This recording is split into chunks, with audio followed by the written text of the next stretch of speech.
Hi students, NEET examination preparation உடைய பகுதி வந்து 5 time management and revision question papers.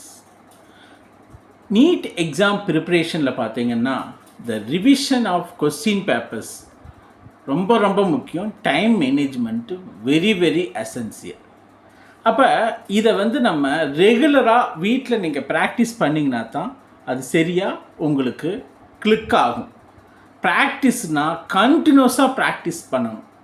அப்போ டைமை வந்து நீங்கள் ஒரு கிளாக்கை வச்சு செட் பண்ணிக்கணும். ஸ்டாப் வாட்சை வச்சு செட் பண்ணிவிட்டு வீட்டிலையே உட்காந்து ஓல்டு கொஸ்டின் பேப்பர்ஸை கண்டினியூஸாக நீங்கள் எழுதி ட்ரை பண்ணணும்.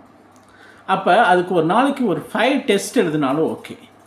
அந்த 4 to 5 டெஸ்ட் எழுதினீங்கன்னா இது மூக் டெஸ்ட்டுன்னு பேர். இந்த மூக் டெஸ்ட்டில் நீங்கள் கண்டினியூஸாக டெய்லியும் எழுதிட்டு எக்ஸாம் எழுதுறது, அந்த ஆன்சர்ஸை கரெக்ட் பண்ணி பார்க்குறது, எக்ஸாம் எழுதுறது, கரெக்ட் பண்ண அந்த டைம் அப்படிங்கிறது எப்படின்னா ஃபஸ்ட்டு வந்து கொஸ்டின் அந்த செட் பண்ணிவிட்டு ஃபஸ்ட்டு தெரிஞ்சதையெல்லாம் கடன்னு எழுத ஆரம்பிக்கணும், நோட் பண்ண ஆரம்பிக்கணும்.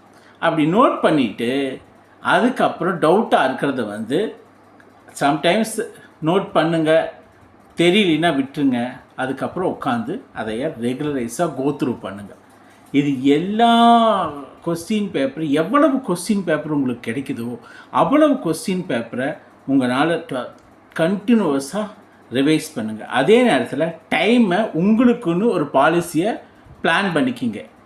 ஆரம்பத்திலிருந்தே எடுத்ததும் கொஸ்டின் வாங்கினதும் கோத்ரூ பண்ணிவிட்டு ஃபஸ்ட்லேருந்து லாஸ்ட் வரைக்கும் எந்த கொஸ்டின் குயிக்காக ஸ்டார்ட் பண்ணி தெரிஞ்ச கொஸ்டின்ஸ் எல்லாம் ஃபினிஷ் பண்ணிவிட்டு சின்ன டவுட்ஸு, சின்ன மிஸ்டேக்ஸ் ஏதாவது இருக்கிற மாதிரி இருந்ததுன்னா அதை கொஞ்சம் டவுட் பண்ணிவிட்டு ஃபஸ்ட்டு தெரிஞ்சதை மட்டும் எழுதிட்டு செகண்டு அந்த ஆப்ஷன் ஓரளவுக்கு தெரிந்த கொஸ்டின்கிற மாதிரி இருக்கிறத அட்டன் பண்ணுங்கள்.